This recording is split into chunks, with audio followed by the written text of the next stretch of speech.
Ada seorang ulama namanya Atim Al-Asom. Al-Asom itu artinya peka. Sebetulnya normal, Pak. Kenapa dia digelari Atim Al-Asom? Zaman dulu kan mic ini tidak ada. Jadi kalau dia habis ceramah tuh ibu-ibu tuh kalau tanya jawab majunya ke depan, Pak.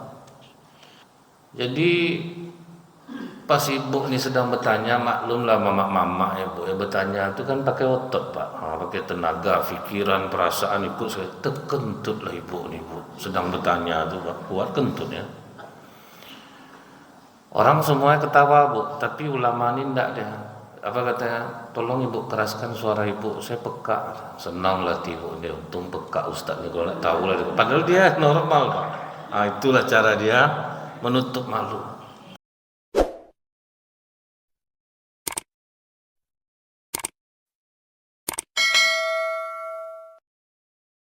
A'udzubillahi minasyaitonirrajim. Bismillahirrahmanirrahim. Assalamualaikum warahmatullahi wabarakatuh.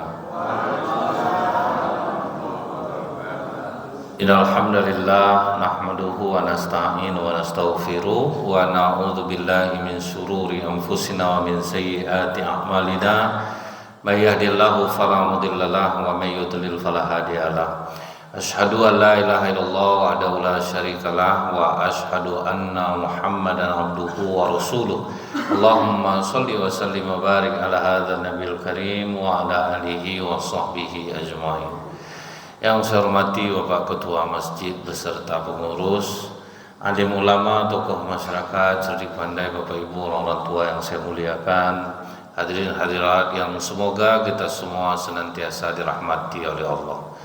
Tidak bosan-bosannya kita selalu mengucapkan alhamdulillahirabbil alamin atas nikmat iman yang Allah karuniakan ke dalam hati Bapak Ibu sehingga ringan langkah kaki menuju masjid yang kita cintai ini. Duduk menjelang waktu syuruk, semoga apa yang Bapak Ibu lakukan ini dibalas Allah dengan pahala umroh dan haji mabrur insyaallah. Bersolawat kita kepada Rasulullah sallallahu alaihi wasallam dengan ucapan Allahumma shalli ala sayyidina Muhammad wa ala ali sayyidina Muhammad.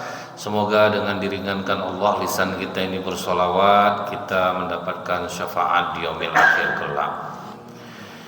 Dalam sebuah riwayat Pak, di situ diceritakan pernah Nabi Isa alaihissalam sedang berjalan bersama sahabatnya yang disebut dengan Hawariyun.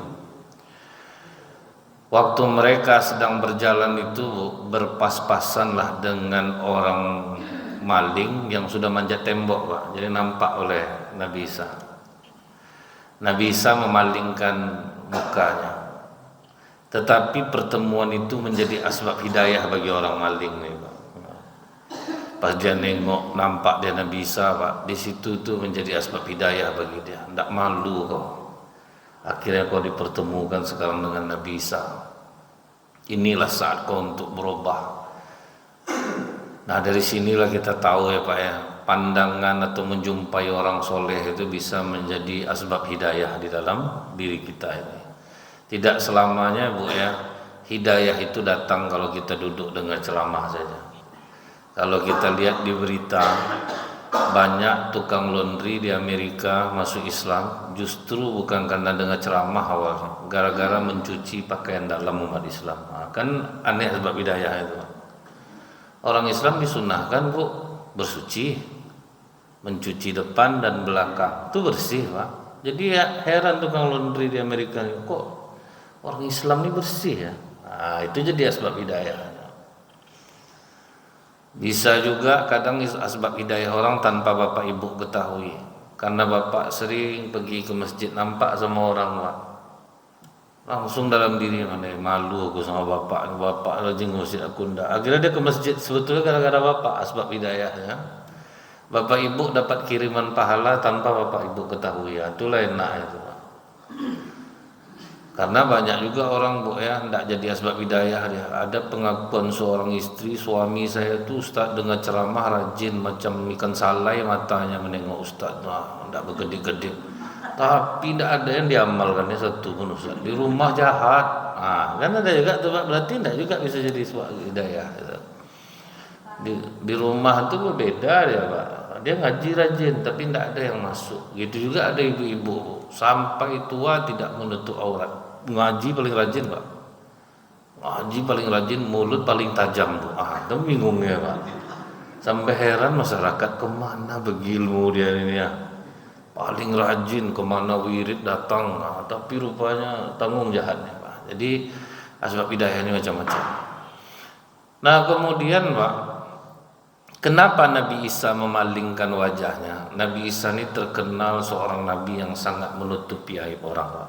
Jadi dia biarlah menganggap tidak tahu apa-apa daripada dia harus tahu. Itulah gambaran akhlak yang cukup mahal dan langka sebetulnya. Nabi Isa itu Bu, terkenal dengan kelebihan mencari kebaikan dalam satu keburukan yang dianggap orang lain. Misalnya jalan sama sahabatnya Pak, jumpa bangkai anjing. Yang lain mengatakan, wah bawa busuk bangkai ini, macam-macam lah hinain orang terhadap bangkai itu. Tapi kalau Nabi Isa, alangkah putihnya gigi anjing ini. Jadi dia selalu mencari sesuatu yang baik, sisi baik. Makanya dia sembunyikan Bu.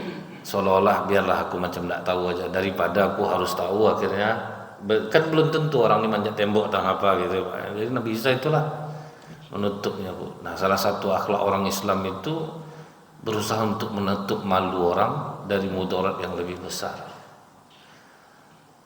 Contoh nih Pak ya, ada seorang ulama namanya Atim Al-Asom. Al-Asom itu artinya peka. Sebetulnya normal Pak. Kenapa dia digelari Atim Al-Asom? Zaman dulu Bu, kan mic ini tidak ada. Jadi kalau dia habis ceramah tuh ibu-ibu tuh kalau tanya jawab majunya ke depan Pak. Datang orang bilang tidak boleh kita masak perempuan sama laki-laki disatukan. Nah kalau kita lihat di kitab 100 masalah wanita itu kan perempuan yang mendatangi Rasulullah SAW. Jadi tidak ada sebetulnya masalah Pak. Bertanya langsung tidak ada masalah selama tidak kemungkinan menimbulkan fitnah. Jadi pas ibu ini sedang bertanya, maklumlah mama-mama ya Bu, ya bertanya itu kan pakai otot Pak, pakai tenaga, pikiran, perasaan. Ibu saya terkentut lah ibu nih Bu, sedang bertanya tuh Pak, kuat kentutnya. Orang semuanya ketawa Bu, tapi ulama ini enggak dia. Apa katanya? Tolong ibu keraskan suara ibu, saya peka. Senang lah ibu ini, untung peka Ustaz nih, kalau enggak tahu lah. Padahal dia normal Pak. Itulah cara dia menutup malu. Jadi kadang-kadang bisa sampai Bu, orang akan beranggapan buruk dengan orang-orang seperti ini gitu. Tapi ya itulah Bu. Kadang makom orang itu udah berbeda-beda ya Pak, cara dia. Mungkin orang akan menilai dia buruk. Seperti petugas imigrasi Amerika yang meloloskan seorang perempuan Syria, anak kecil Pak. Dia ada keluarga, diloloskannya secara hukum kan dia kena, tapi dia diberhentikan jadi. Tapi secara nurani, dia dibela orang Pak. Secara nurani dia betul, cuma secara hukum walau bagaimanapun dia tetap salah. Nah setelah itu Pak, turun dia dari tembok itu, dikejarnya lah Nabi Isa. Wahai Ruhullah, aku betul-betul menyesal terhadap perbuatan aku. Kenapa kau menyesal? Perbuatan apa yang kau lakukan? Aku tidak mengetahuinya. Aku tadi ingin mencuri, tapi ketika melihatmu ingin rasanya aku untuk kembali menjadi orang-orang yang baik.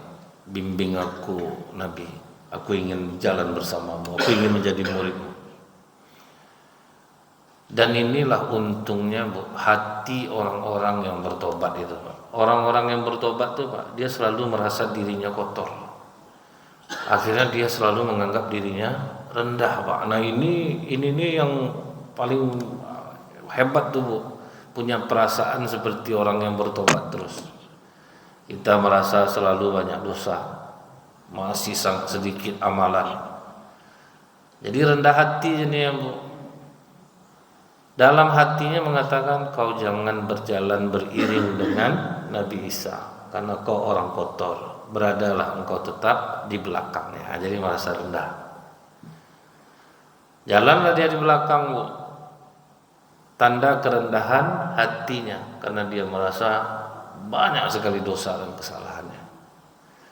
Makanya orang-orang yang bertobat Bu, datang ke masjid itu Pak, dia tidak akan pernah menengok salah orang. Siapapun jadi imam dia tidak peduli Pak, penting aku mau sembahyang, aku banyak dosa.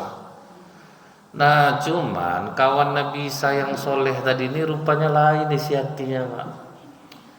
Orang celaka nih, ikutlah dia jalan, nanti lah maunya temui tempat lain, nggak selevel rasanya.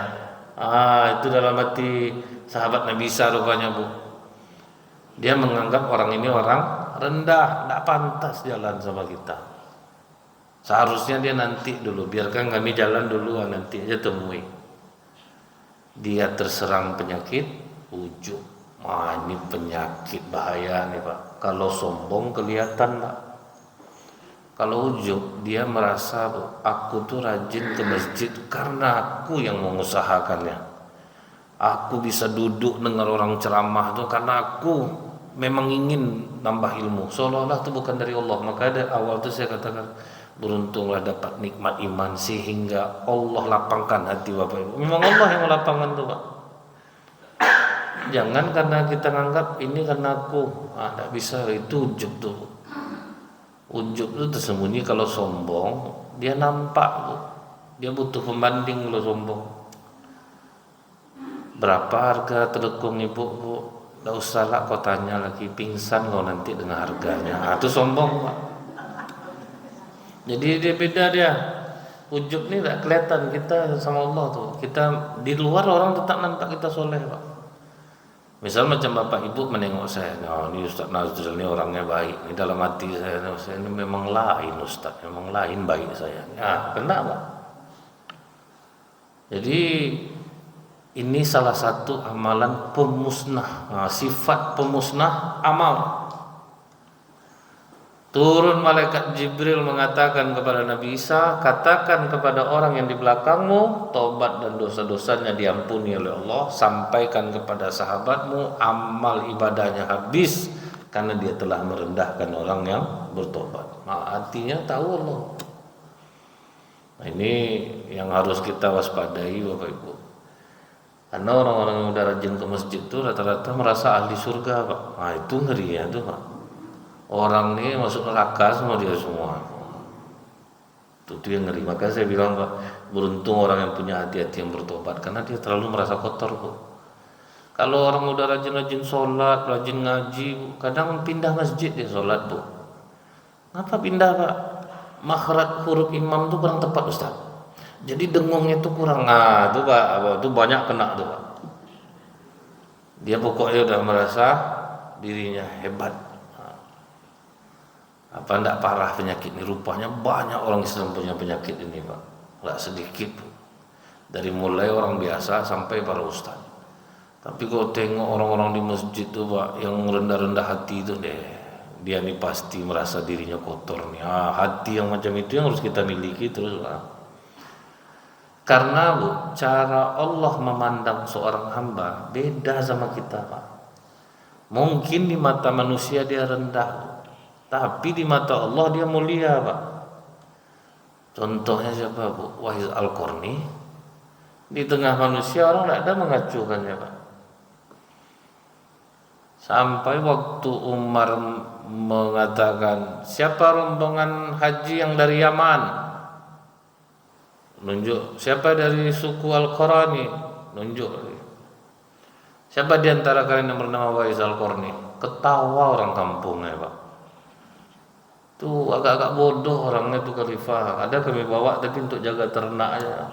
Tahukah kalian siapa Wais? Memohon ampun dia selamat kalian dua kampung. Baru itu kejut orang kampungnya, Pak. Orang enggak remeh dia selama ini, Pak. Jadi enggak bisa kita, Pak. Kadang apa kata Rasulullah, ada orang yang dia tuh tidak ingin dikenal dan dia kehadirannya tidak diharapkan. Dan orang tidak tahu dia itu loh orang yang beruntung di akhir zaman tuh, Pak. Jangan kami ini Pak ya selamat ya, Ibu. Karena sifat itu banyak kena di Ustaz, Pak. Ustaz yang banyak kena sifat ujub itu, Bu. Ada waktu itu ibu-ibu bertanya ke seorang Ustaz, Ustaz mengenai yang Ustaz sampaikan tadi ini gimana caranya Ustaz? Kemana aja telinga ibu dari tadi? Tidak dengar saya ceramah. Tuh, Pak. Jadi kami ini banyak serang nih, Pak. Sama sifat itu. Orang-orang rajin ke masjid lah, Bu. Orang-orang udah berilmu lah, banyak kena penyakit ini, Pak. Dia tidak tahu cara Allah memandang manusia. Di masa Rasulullah ada perempuan berzina, hamil dia dari zinanya tuh Pak. Menghadap dia ke Rasulullah, ya Rasulullah, rajam aku telah berzina. Ada 4 orang saksi, aku hamil ya Rasulullah. Rasanya lebih kuat daripada 4 orang saksi. Kata Rasulullah, pulanglah kau dulu, melahirkan dulu. Beberapa bulan kemudian melahirkan dia Pak. Balik Bu. Memang kuat keinginannya Pak untuk kena hukum loh. Ya Rasulullah, aku sudah melahirkan, ini anak aku. Susukan anakmu sampai 2 tahun. Nah, pulanglah balik. Disusukannya lah sampai 2 tahun. Habis balik dia balik. Sudah ya Rasulullah, digendong Rasulullah anaknya, dikasih kepada keluarganya, dilaksanakanlah hukuman rajam. Waktu dilempari pakai batu itu Bu, ada seorang sahabat mengatakan, menyemburlah mulut kau seperti mulut anjing, perempuan kotor. Apa kata Rasulullah? Yang keluar dari mulut kau itu lebih besar dosanya daripada apa yang dia lakukan. Itu Pak. Tapi janganlah gara-gara ini Bapak berzina lah jadinya Pak. Penting kita jangan memaki orang. Itu hadis sahih itu. Kadang Pak, kenapa langsung saya patahkan Bu? Saya baru tahu Bu, rupanya sekalipun kita hadir di pengajian, cara kita menyerap itu beda-beda Pak. Ada yang mengarahkan kepada kesenangan dia. Saya ceramah di Jondol dulu Bu, menceritakan tentang perempuan pelacur yang kehausan di tengah padang pasir. Jumpalah dia sumur air, susah payah dia turun ke dalam sumur itu, diambilnya air pakai sepatu kulitnya, naik dia ke atas. Belum sempat dia minum, nampak dia anjing kehausan, dikasihnya anjing itu minum. Kata Rasulullah, Allah ampuni dosa pelacur itu. Rupanya Bu, Toa Al-Huda lokomotif itu ngarahnya ke Jondol Pak. Viral lah waktu itu Bu. Jadi kata Ustadz yang semalam tuh, kita tidak masalah melacur, yang penting pulang melacur, kita cari anjing haus, kita kasih.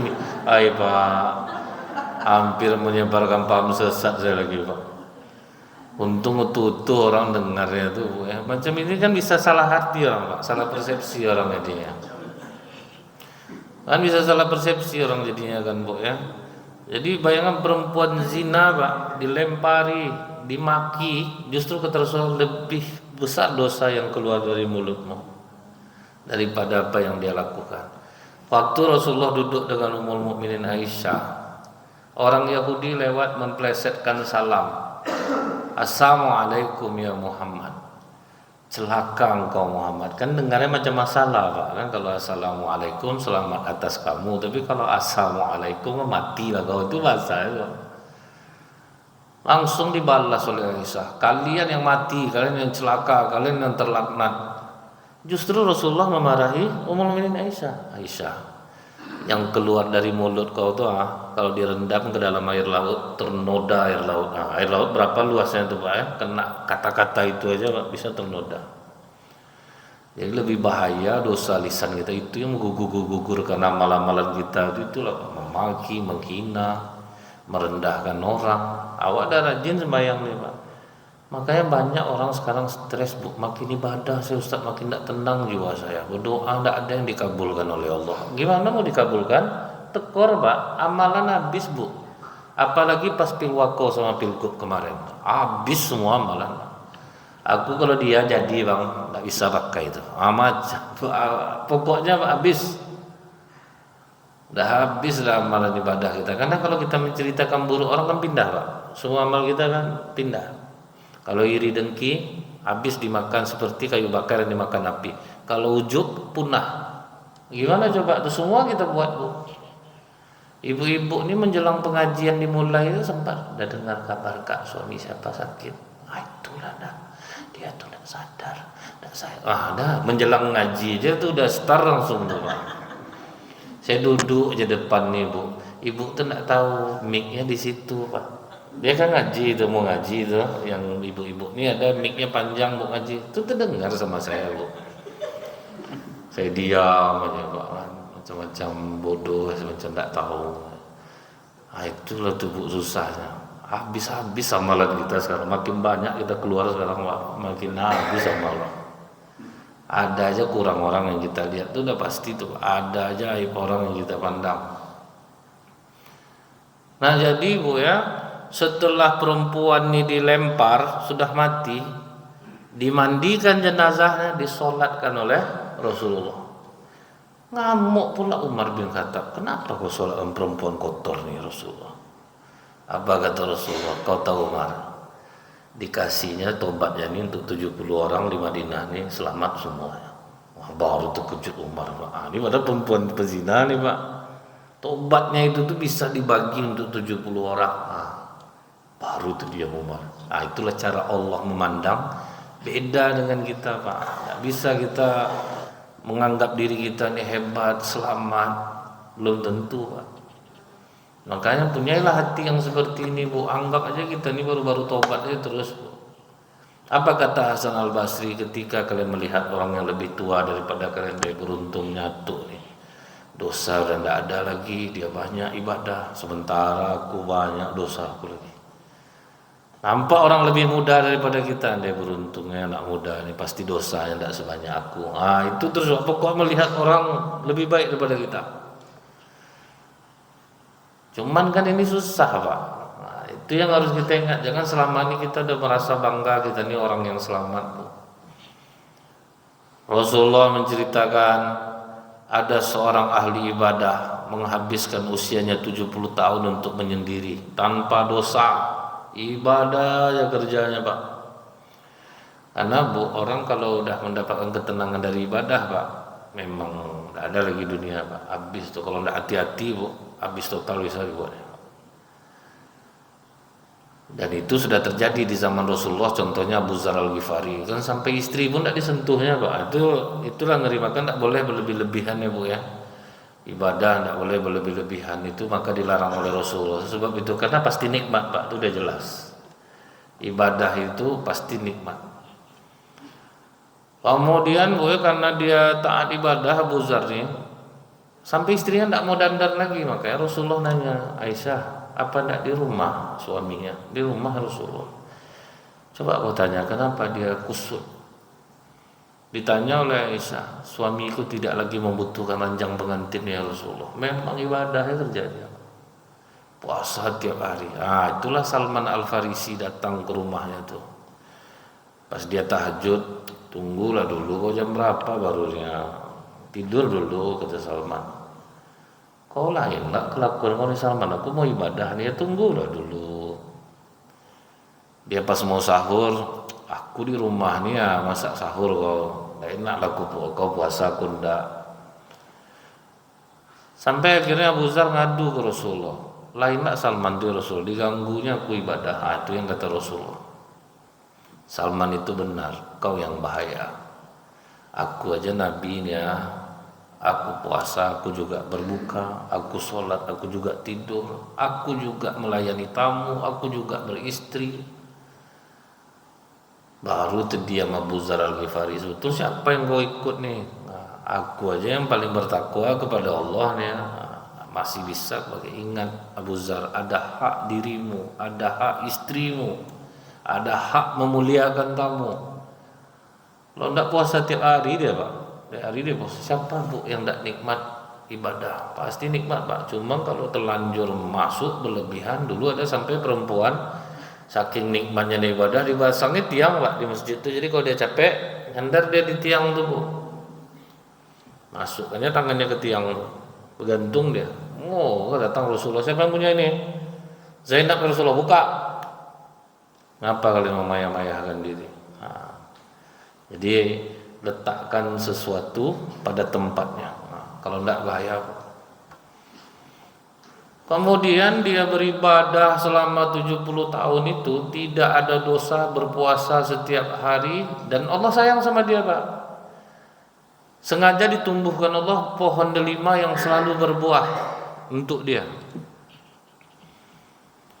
Akhirnya meninggallah dia. Apa kata Allah kepada malaikat? Masukkan dia ke dalam surga karena rahmat dan kasih sayangku. Protes dia Pak. Dia menganggap apa? Kok gratis aku masuk nih? Ya Allah, aku ndak ada buat dosa. Kapan ndak dihitung amal aku? Kok masuk surga karena giveaway, Pak? Kan gara-gara pemberian tuh, rahmat dan kasih sayang Allah. Ndak dihitung Allah amal dia. Tunggu dulu ya Allah. Kok aku masuk tuh bukan karena amal ibadah aku. Protes pula anak yang angkat dia balik. Keluar balik dari surga, Pak. Kau nganggap amal ibadah kau banyak. Oke, kita timbang. Nggak usah banyak-banyak, sama satu biji mata yang ku kasih aja sama kau. Nggak usah sama nikmat yang lain, sebiji mata aja. Ditimbang mata itu dengan amal ibadah dia, Bu. Berat mata yang sebiji ini lagi, Pak. Masukkan dia ke neraka. Ampun aku ya Allah, biarlah masuk surga karena rahmat dan kasih sayangmu. Tapi kok bisa lebih berat mata itu ya Allah? Kata Allah, mata silahkan engkau bicara, mengadulah mata ini. Dia sakit aku dibuat ya Allah. Kadang aku udah ngantuk, dipaksa juga aku ibadah. Udah letih aku dipaksa juga. Dosa yang kau buat ke mata kau tuh tidak sebanding dengan amal ibadah kau yang selama 70 tahun. Jadi cara Allah menilai itu beda. Macam kita duduk nih kan sakit pinggang nih, Pak. Kita tuh berdosa, Pak. Sebetulnya kita ini berdosa nih. Cuman Allah sayang sama kita itu, makanya kita tuh berharap rahmat dan kasih sayang Allah. Pegang sakit kan sebetulnya termasuk mengenai dia, tapi jangan gara-gara inilah Bapak. Udah usah kita pengajian, kasihan kita nih badan kita, punggung kita sakit. Jadi artinya Pak, tidak ada kita nih yang tidak berdosa, Pak. Berdosa kita ini semua, Bu. Makanya kita tuh masuk surga karena rahmat dan kasih sayang Allah. Sayang Allah, kita mau berkorban, sakit-sakit badan datang juga ke masjid. Itu tuh yang membuat Allah sayang sama kita tuh, Pak. Jadi itu, Bu, ya. Dan kadang kala amalan yang kita anggap kecil bisa menutup dosa besar kita. Apa kata Rasulullah kepada Ibnu Mas'ud? Jangan pernah kau lupakan kisah sepotong roti. Itu turun-temurun diceritakan oleh sahabat, Pak. Seorang ahli ibadah yang tidak pernah meninggalkan ibadah selama puluhan tahun. Tahu-tahu, Bu, tergoda dengan wanita sehingga dia berzina dengan wanita itu selama 7 hari. Jadi jangan ibu kira orang-orang soleh itu pertahanannya kuat, Pak. Karena dia menahan terlalu kuat, Bu, akhirnya sekali keluar terlepas. Begitu dia sudah berzina 7 hari itu, Bu, menangis saja kerjanya, Pak. Asal jalan teringat dosa langsung sujud dia. Betul-betul menyesal dia. Tak apalah sebodoh itu aku. Sampai dia kelaparan, tertidurlah dia di rombongan orang miskin di jalan. Orang miskin itu 12, nyelip dia di tengah, jadilah 13 orang miskin. Tidurlah dia di situ. Rupanya 12 orang parkir miskin ini selalu dapat kiriman makanan roti setiap malam dari seorang dermawan, Pak. Karena dia di tengah tentu dia dapat kebagian roti. Yang terakhir tidak dapat jadinya, Pak. Akhirnya ahli ibadah yang berdosa nih, Bu, tidak jadi dia makan, dikasihnya lah roti itu kepada orang yang ke-12 yang memang dia biasa dapat. Di akhirat kata Rasulullah, ditimbanglah amal ibadahnya yang puluhan tahun itu dengan dosa zina yang 7 hari. Ternyata lebih berat dosa zina yang 7 hari ini. Habis amalnya puluhan tahun. Tapi ketika ditimbang dosa zinanya dengan roti yang dia kasih, ternyata lebih berat roti ini daripada zina yang 7 hari. Tapi sekali lagi, Pak, jangan Bapak sembarang sampaikan di sini ke orang. Nanti datang harapan baru bagi orang tua, Pak. Berzina 7 hari, kasih orang miskin makan. Kan bahaya jadinya, Bu. Begitulah kadang, Bu, ya. Cara Allah ini beda, Pak. Tidak bisa seperti yang kita pikirkan dalam memandang manusia, Pak. Maka jangan pernah merasa aku ahli surga, aku udah banyak ibadah, sehingga kita mudah meremehkan orang, merendahkan orang dengan hati kita. Kita udah nganggap kita ini orang paling selamat lah.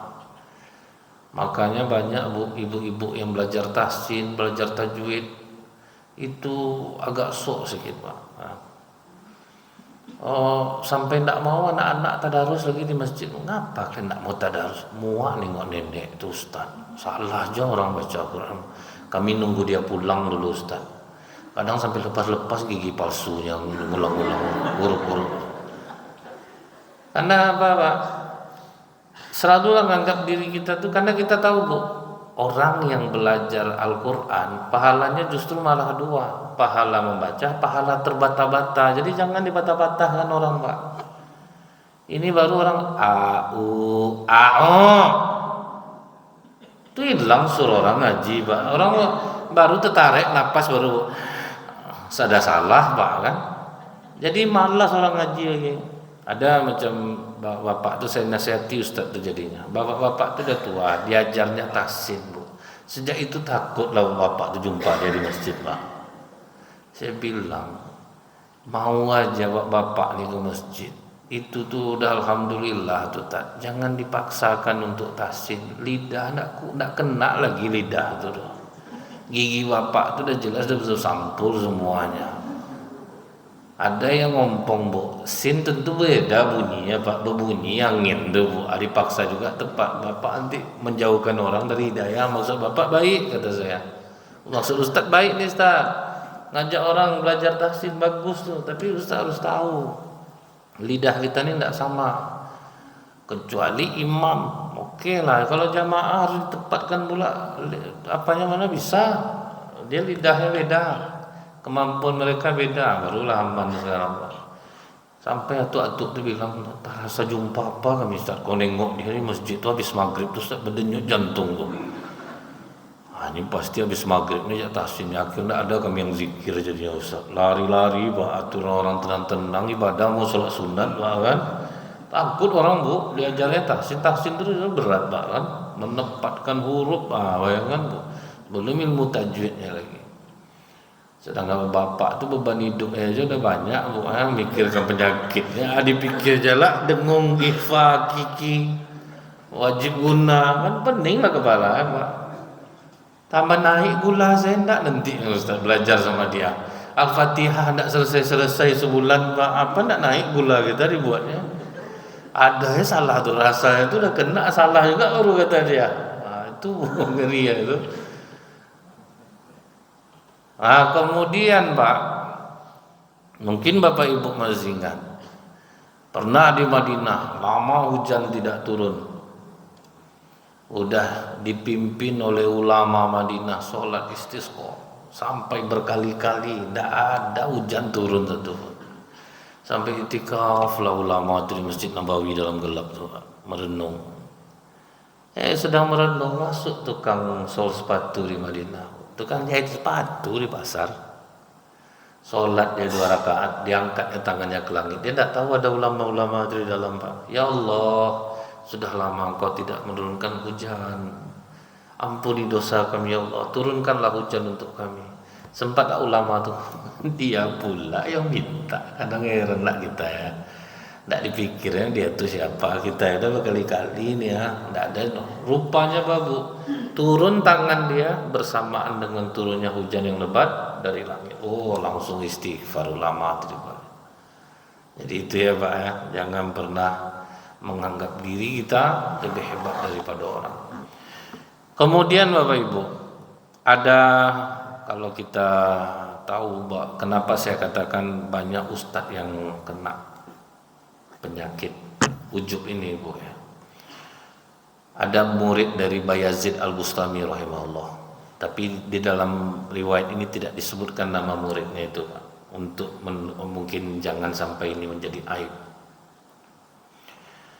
Bayazid Al-Bustami ini punya murid Bu. Muridnya itu memang ada satu orang yang seluruh ilmu Islam itu dikuasai. Sampai Bu ya, dia tidak keliling lagi ceramah seperti kami ini Pak.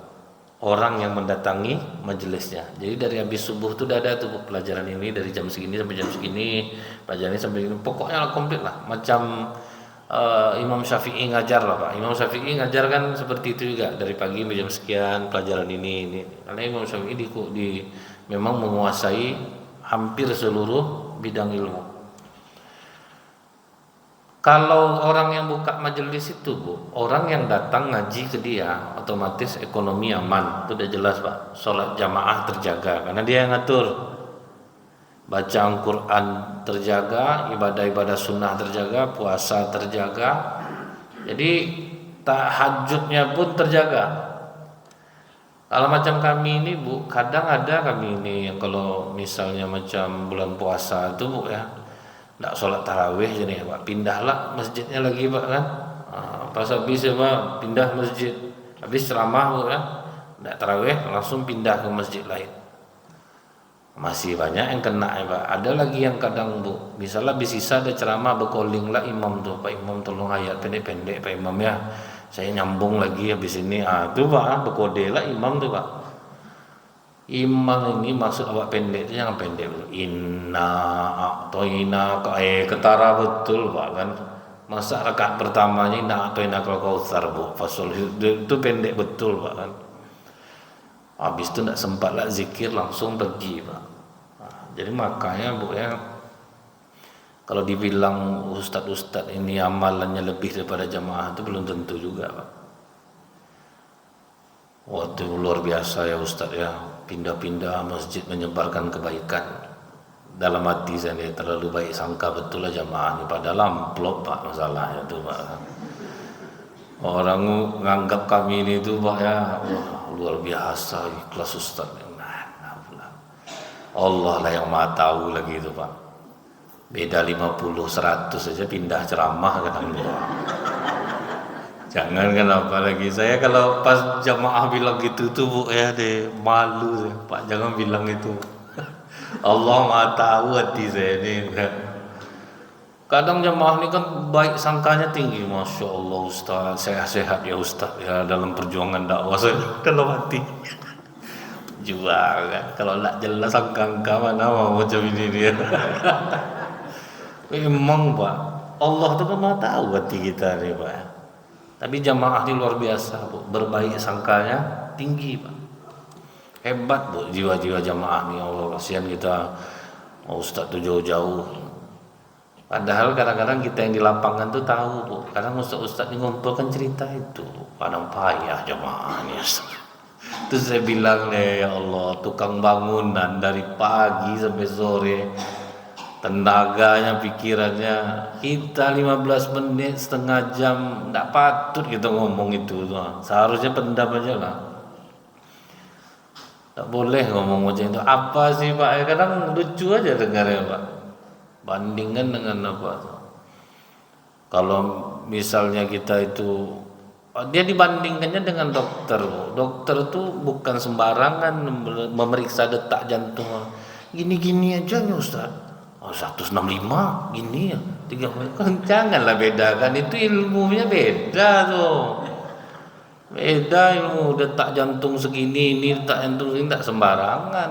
Itulah guna ilmu tuh.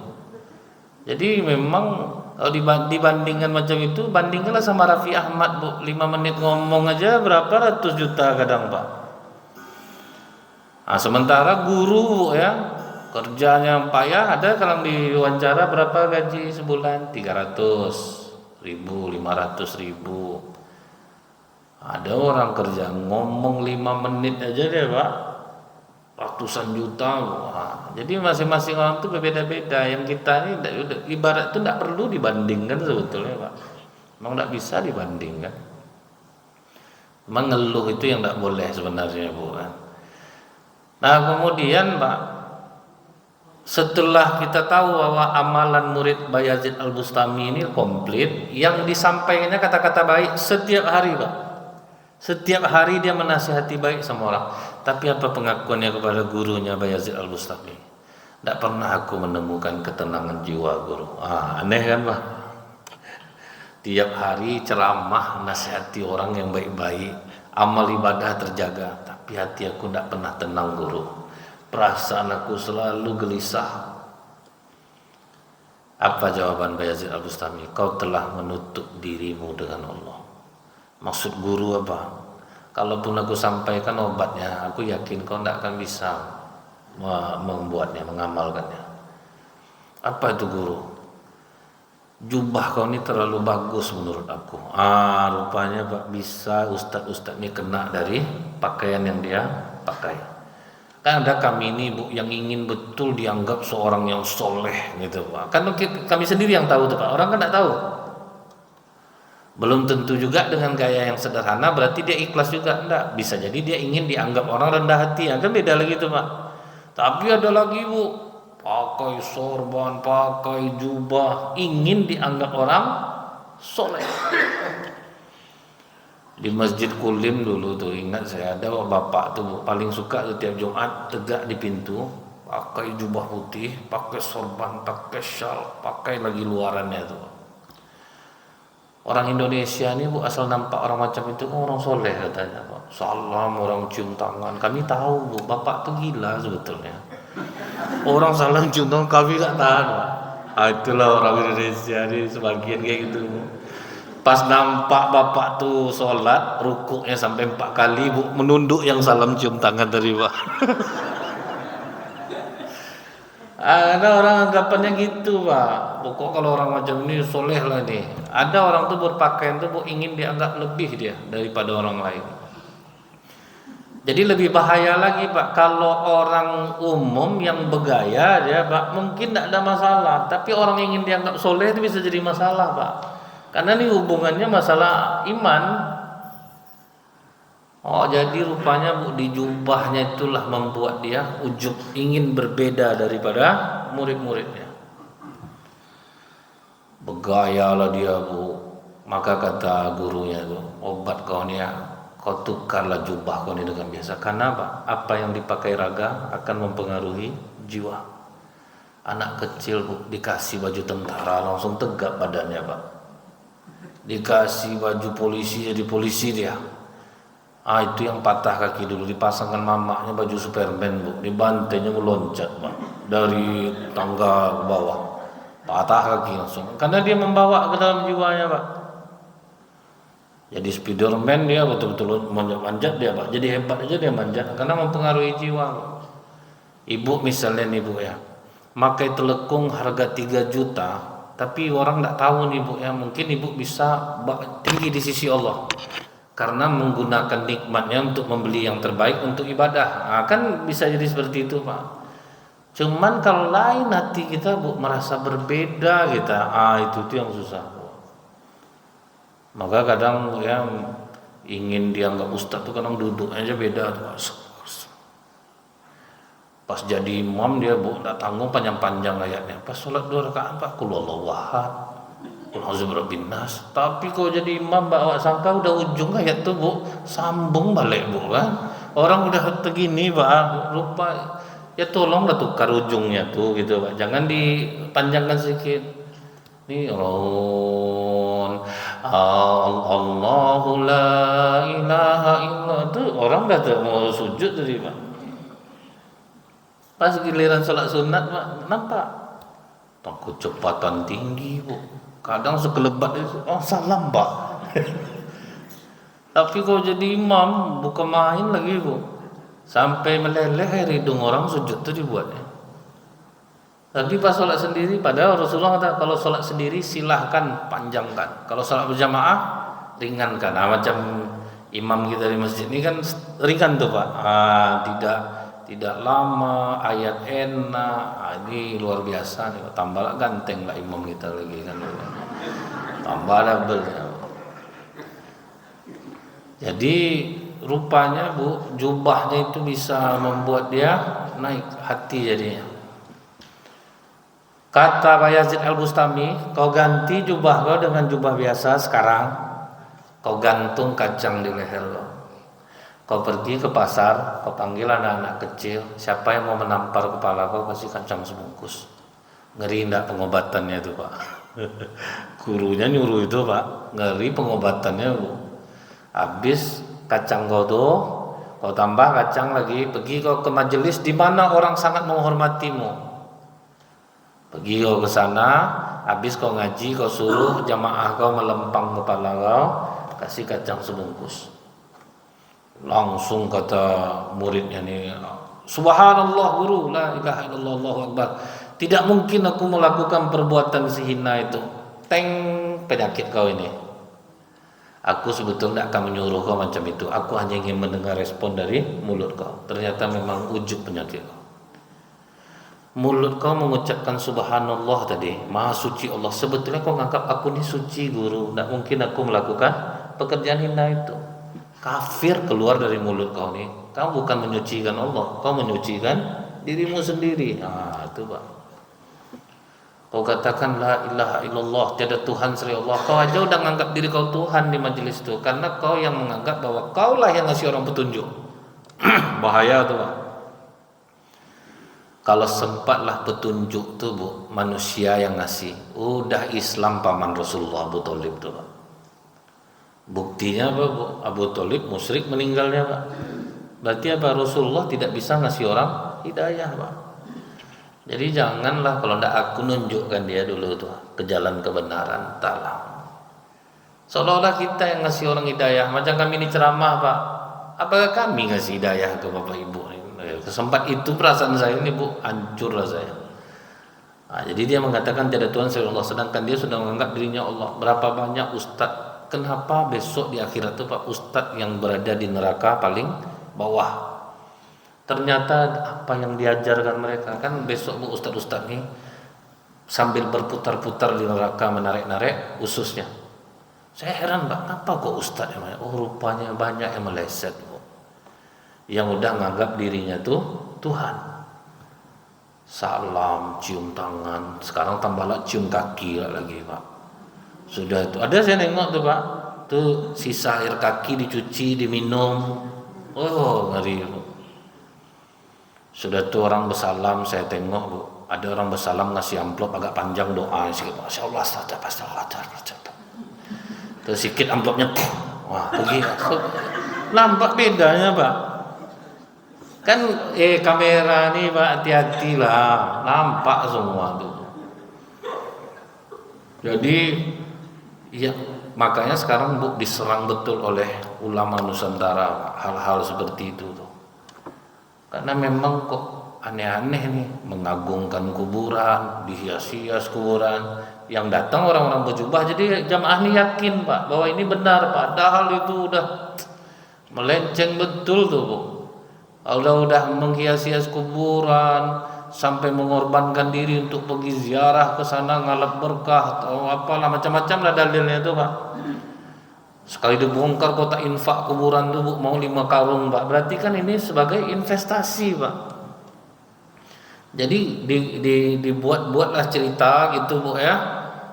Khurafat bagaimana kelebihan ini dengan gaya seorang yang soleh, akhirnya jamaah berjaya Pak. Kadang ceramah itu Bu, alhamdulillah ini ada kain penutup makam Rasulullah. Padahal banyak jual di Shopee Bu, ada ukurannya itu. Banyak loh Pak, kiswah Ka'bah itu kan replika-replikanya Bu. Jadi saya perhatikan orang tuh ceramah, siapa yang mau ngambil berkah ini penutup makam Rasulullah. Jadi nanti jamaah tuh jalan cium kiswah tuh rupa ngasih amplop bawahnya Pak. Itu diperhatikannya tuh amplop tuh.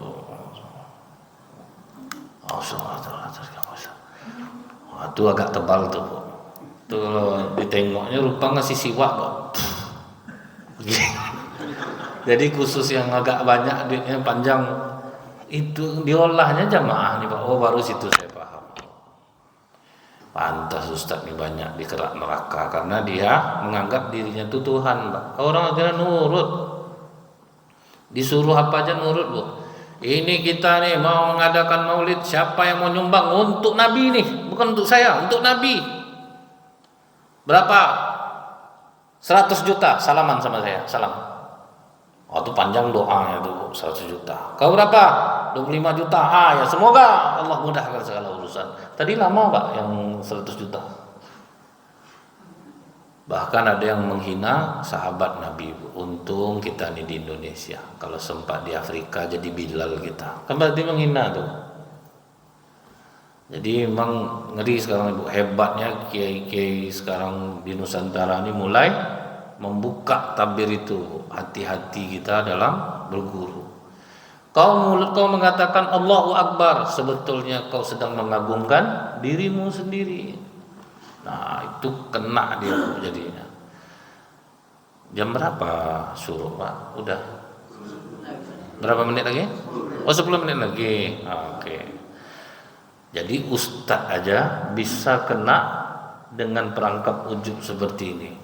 Kemudian Pak, Rasulullah menceritakan kepada para sahabat, ada dulu seorang nabi yang memiliki umatnya itu 70.000 orang, itu untuk mengungkapkan jumlah yang sangat banyak dan tidak pernah terkalahkan. Nabi ini pun tidak disebutkan namanya. Ini ada di hadis Tirmizi, kemudian riwayat Ahmad, kemudian riwayat Muslim. Itu terdapat di bab, kalau Tirmizi juz 2 halaman 236, Muslim juz 8 halaman 229, kemudian Ahmad juz 1 halaman 16. Jadi hadis ini sahih, Pak. Karena dia tidak pernah terkalahkan, Pak, sampai dia menganggap kekuatan itu bukan dari Allah. Kita yang kuat, kemudian Allah kita bantu untuk disembah. Itu tibanya, Pak. Kan kita banyak juga merasa seperti itu, Bu. Kita lah yang punya kuat, kita lah yang nolong orang, kita lah yang ngeluar orang dari kesulitan. Nah, kalau enggak aku yang nolong dia tuh jadi apa dia tuh? Kan ini pula nih, Pak. Macam enggak pernah lah kita ditolong Allah lewat orang gitu. Jadi sampai Nabi ini nganggap, itulah karena kekuatan kita ini terbantu Allah. Nah, kan itu, Pak ya. Terbantu Allah karena kita. Oh, ngamuk Allah, Pak. Apa kata Allah? Aku berikan kau pilihan hukuman 3, pilih salah satu. Yang pertama, aku cabut kekuatan kalian hingga kalian mudah dikuasai oleh musuh. Yang kedua, aku kasih kalian musibah kelaparan. Yang ketiga, aku matikan kalian semuanya. Akan berat hukumannya itu, Pak. Kita ini ada, Bu. Saya tengok orang-orang yang dicabut Allah kekuatannya. Kalau petinju Deontay Wilder waktu lawan siapa itu, Pak, yang orang Inggris itu. Deontay Wilder itu, Bu, sekali mukul orang jatuh-jatuh, dapat sekali dicabut Allah kekuatannya, Pak. Dialah yang tunggang langgang dering itu dibuat. Petinju yang satu lagi nih, betul-betul macam inilah ya rupanya ya. Allah yang ngasih kekuatan tuh. Terkejut dia, Pak, sekali itu dia ninju orang, Bu, tidak mau jatuh-jatuh, Pak. Selama ini kuat. Itu bukti bahwa kekuatan itu sumbernya dari Allah. Kalau udah dicabut Allah kekuatan kita nih, Pak, tidak bisa apa-apa lagi. Dulu perkasa apa segala macam, kuat, rasa tidak akan sakit-sakit, Bu. Dicabut Allah kekuatan, selesai sekali, Pak. Kemudian Nabi ini akhirnya diajaknya lah musyawarah umat ya, Pak. Kita udah salah. Selama ini kita menganggap kekuatan itu sumber dari diri kita sendiri dan kita yang membantu Allah. Karena ujub kita ini, kita dikasih Allah 3 pilihan hukuman. Yang pertama, kita dikuasai musuh, dicabut kekuatan kita, kita mudah dikuasai musuh. Yang kedua, kita dikasih kelaparan. Yang ketiga, kita dimatikan. Maka kata umatnya itu, kami serahkan kembali kepadamu Nabi. Dan Nabi ini mengembalikannya kepada Allah. Terserah engkau ya Allah, mana hukuman yang pantas untuk kami. Maka kata Allah apa, Bu? Aku matikan kalian semuanya. Jadi dalam 1 hari itu matilah mereka seperti lalang yang dibakar, Pak. Mati semuanya. Kenapa dikasih Allah kematian, Bu? Kalau dikuasai musuh udahlah hina, mati juga, Pak. Kalau dikasih lapar, lemah juga, mati juga. Bagus dimatikan. Itulah pilihannya tuh. Kenapa Rasulullah ceritakan kepada sahabat? Rupanya kena sahabat penyakit ini, Pak. Setelah penaklukan kota Mekah, kan memang jumawa umat Islam tuh, Pak, menyingkir semua orang Quraisy. Hebat umat Islam. Habis dari penaklukan kota Mekah langsung ke Hunain. Karena Hunain itu kecil, Bu. Apa kata sahabat? Sebentar selesai nih. Sebanyak nih kita. Tidak akan ada, tidak akan goyang kita nih. Ternyata, Pak, dicabut Allah rasa berani umat Islam, Bu. Itu diceritakan Allah dalam surah At-Taubah ayat 25. Sungguh Allah telah menolong kamu di banyak medan perang, dan ingatlah perang Hunain ketika jumlahmu yang besar itu membanggakan kamu. Jumlah umat Islam Pak kena ujub Bu. Tetapi jumlah yang banyak itu sama sekali tidak berguna bagimu, dan bumi yang luas terasa sempit bagimu. Kemudian kamu berbalik ke belakang, lari tunggang langgang. Bisa jadi pengecut Pak. Ngeri tak tuh Pak? Pemberani itu umat Islam Bu. Bisa lari tunggang langgang karena merasa diri jumlah banyak. Tinggallah Rasulullah sama Abu Sufyan. Nah, disitulah Rasulullah kena lembing perutnya itu. Tinggal sendiri Pak sama Abu Sufyan. Yang lain lari tunggang langgang. Akhirnya kata Allah dalam surah At-Taubah 26, aku turunkan ketenangan kepada Rasulnya dan kepada orang beriman. Jadi siapa yang ngasih ketenangan itu Bu? Allah Pak. Yang bisa membuat tenang jiwa kita ini Allah. Baru balik mungkin orang-orang beriman itu balik.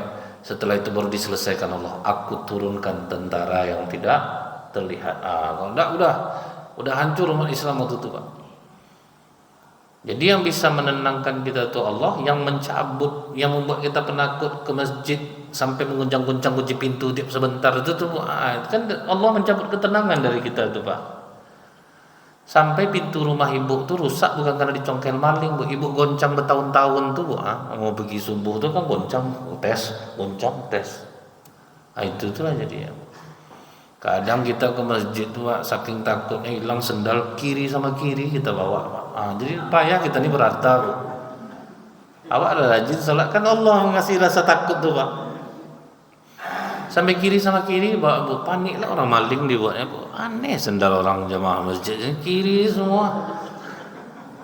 Ada lagi Bu, dibawanya sendal satu taruh depan masjid, satu di belakang masjid. Sudah itu dia kehilangan Pak. Di mana dia? Itu payah. Sampai saya tengok Bu ya masjid-masjid yang ada apa tempat situ sebelah, nanti di situ lagi sebelah. Itu kan rasa takut dikasih Allah tuh Pak. Nggak tenang jiwa kita itu. Walaupun kita udah rajin sholat nih Pak ya. Salah satu penyebab kegelisahan itu ternyata kita sering ujub dan menganggap rendah orang lain di dalam hati kita. Kalau ini yang kita lakukan kita akhirnya pencemas Pak. Kalau bahasa modernnya kena penyakit anxiety namanya Pak. Anxiety itu takut yang tidak beralasan Bu. Bingung aja kenapa takut, kenapa apa, dan itu terapinya lumayan lama itu. Jadi mudah-mudahan Bapak Ibu kita terhindar dari sifat seperti ini sehingga Allah cabut ketenangan dari jiwa kita ini. Subhanakallahumma bihamdika asyhadu an la ilaha illa anta astaghfiruka wa atubu ilaik. Assalamualaikum warahmatullahi wabarakatuh.